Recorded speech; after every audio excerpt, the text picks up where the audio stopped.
Now, earlier in the year on this programme, I spoke to the singer-songwriter Kate Bush about Director's Cut, an album of re-recorded songs from older albums. It was the first release from the reclusive star for 6 years, and before that she hadn't made a record for 12 years. At the end of the last encounter, Kate Bush revealed that she was in the middle of making another record, although she wouldn't give any idea when it might be ready. Well, it was sooner than anyone expected. 50 Words for Snow, which comprises 7 compositions on the theme of snow, was released this week to critical acclaim.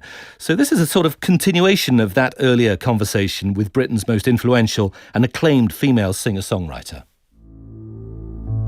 The world is so loud, keep falling, I'll find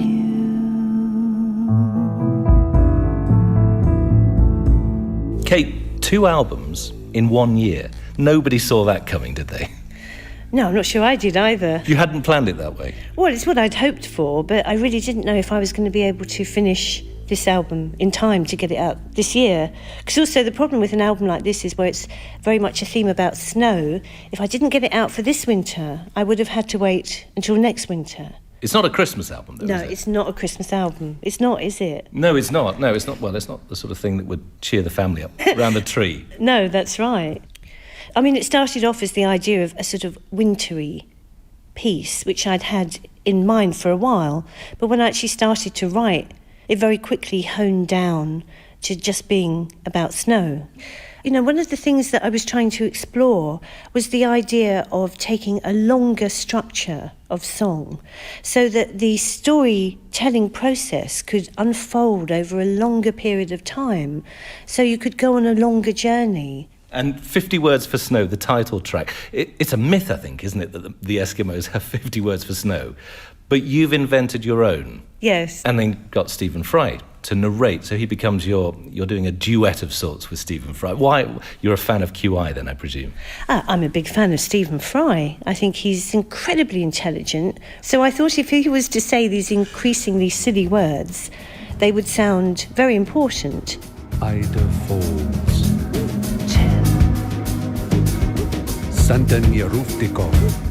So some of them are synonyms and some of them are adjectives, and then some of them are totally made up nonsense words. Yeah. Ida Falls, Hunter's Dream, Mountain Sob. Yes, I mean, I had quite a few goes at it because some of them were awful. In fact, I think I was still doing the last couple of words about 10 minutes before Stephen arrived to say them.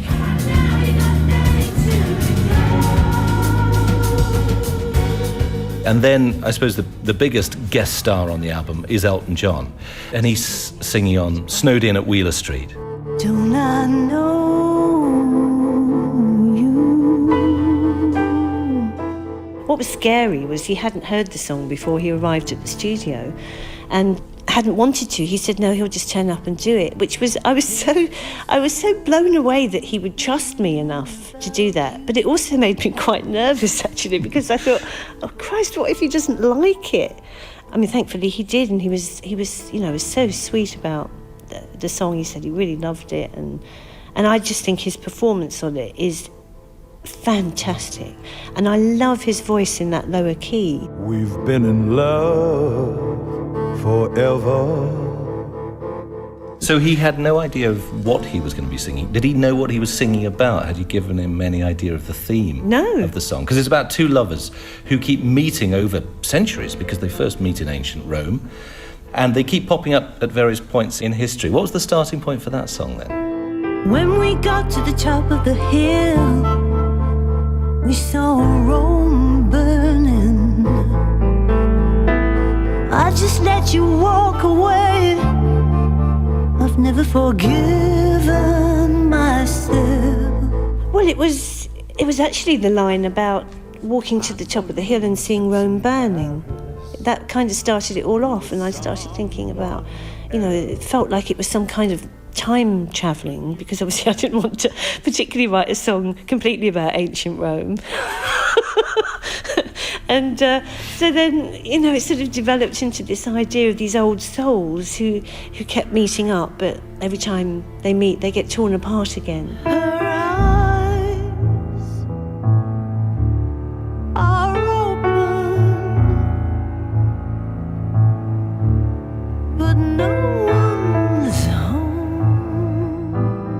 Lake Tahoe, that's a Gothic story.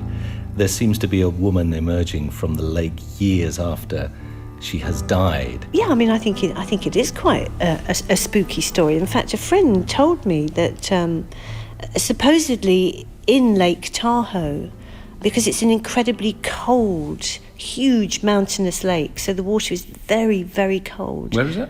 California, isn't it? Nevada. Right. And occasionally people have been, I don't know if it's true or not, but it didn't really matter whether it was true or not, but they were telling me this story of how people have been standing looking into the lake and they've seen this woman emerging from the depths, still fully dressed in Victorian clothing and presumably preserved because she's in ice cold water, so she's kind of still being preserved, and she kind of, I mean, I don't think she comes right up to the surface, but she becomes visible and then is pulled down into the lake again. And I just thought, God, that's such a heavy image, but it was so powerful. It's a hole. That's where you went from me. But the idea of somebody being trapped underwater, of water being something threatening, it's a theme that you have explored in the past. There's a whole suite of songs on Hounds of Love, but also on Coral Room, on the last album, Ariel. I do. I love writing about water. I love writing about the sea. Yes, no, I was very aware of the drowning woman, which, I mean, she doesn't drown in the ninth wave on Hounds of Love, but, there is this sense of her trying not to.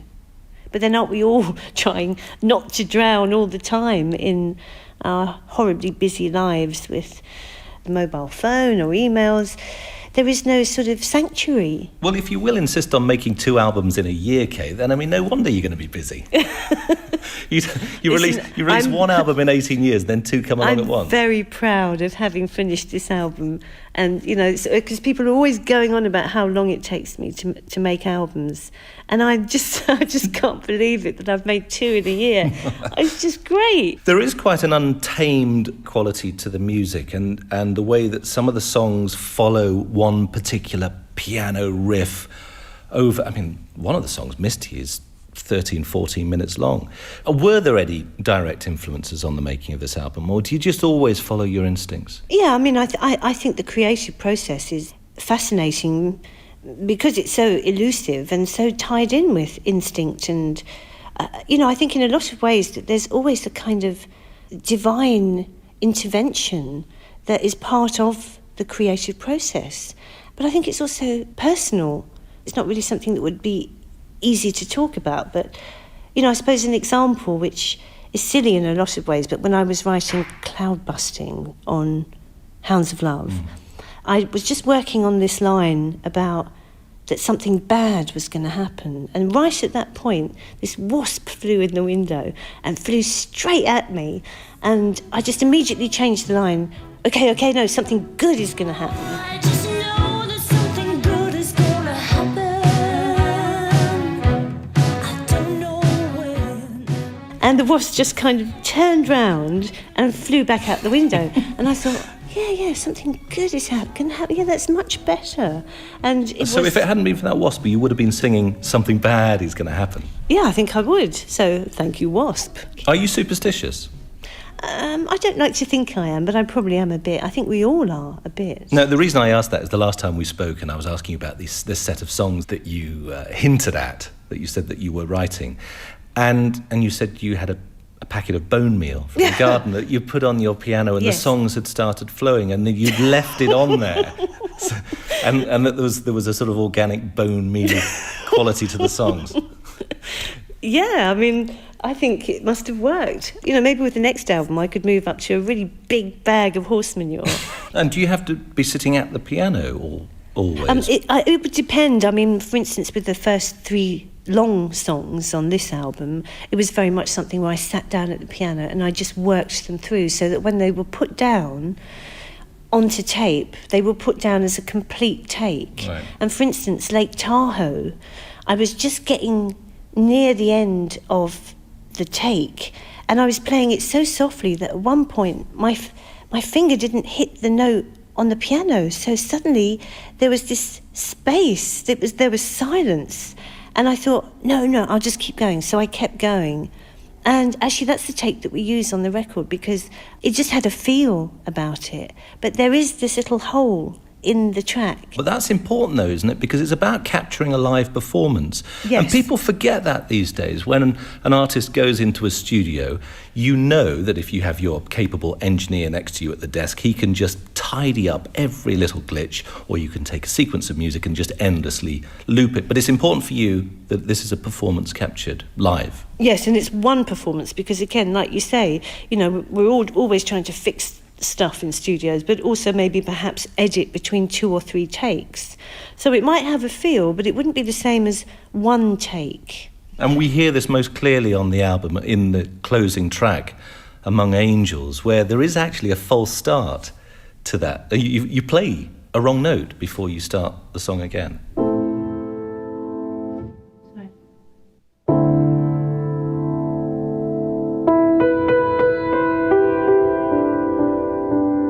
I was going to take that off, so we just started with the top of the track. But a couple of friends said, no, don't take it off, because it's great, because you actually get drawn into the song, because you're going, oh, what happened there? I think in a lot of ways this album has moved away from, what I would call a pop song. It's not an album of pop songs. It's sort of moving into a sort of more grown-up world of music. Only you. You can be sure that none of these songs will be sung on the X Factor. But they're too long for that. Tell me about the song Misty, because the previews of the album have billed this as the song in which Kate Bush has sex with a snowman. And that's a very crude and reductive way of it's looking at... typical, isn't it? I mean, it's not me for a start. No, it's a protagonist, it's a character. But it's quite a strange theme for a song, isn't it? It is, in a lot of ways, it's a silly idea. But I hope that what has happened is that there's almost a sense of sort of tenderness, and that it's quite dark. I think it's quite a dark song. And so I hope that I've made it work. But, in a lot of ways, it shouldn't, because, it's ridiculous, isn't it? The idea of, this snowman visiting this woman and climbing into bed with her. But I took him as a purely symbolic snowman. It was about... No, John, he's real. Roll his body.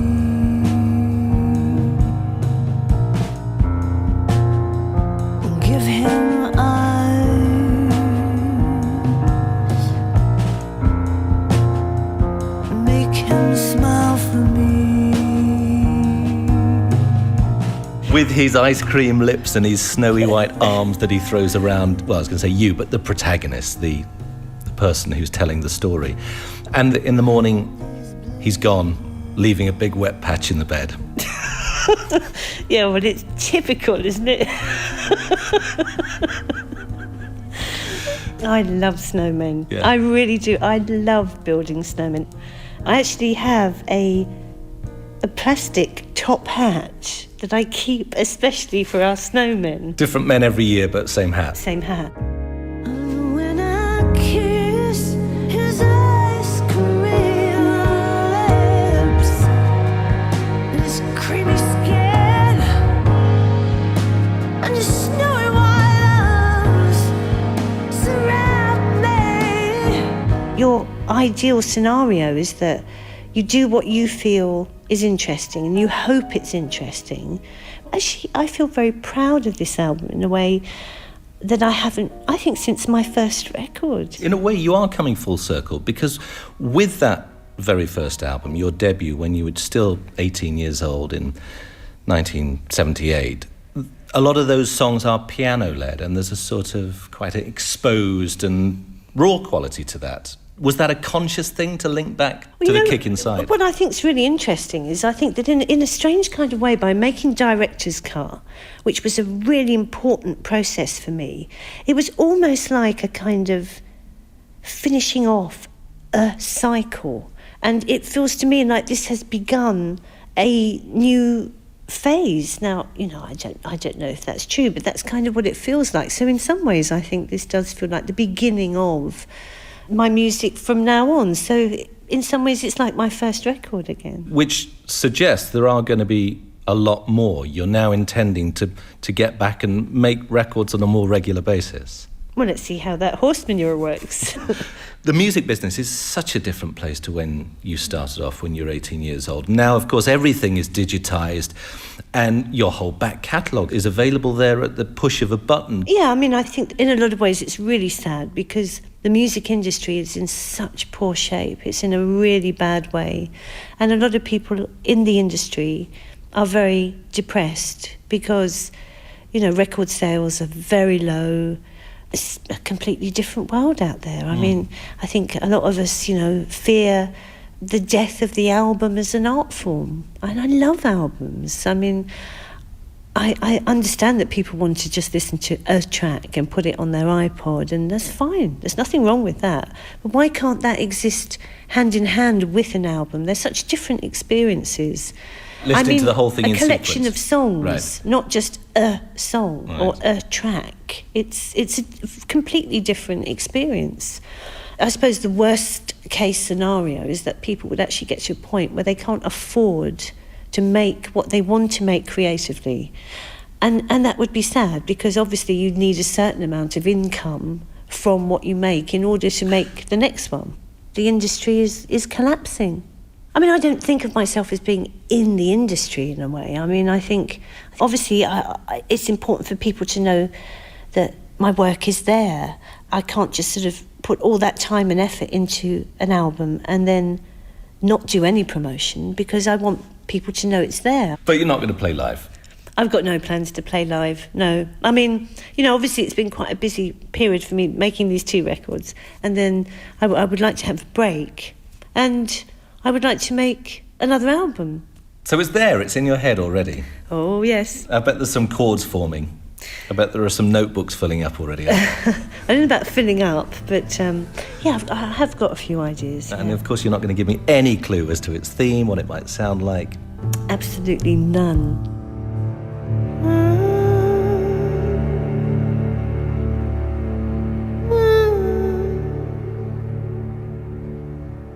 Kate Bush, her new album 50 Words for Snow is out now.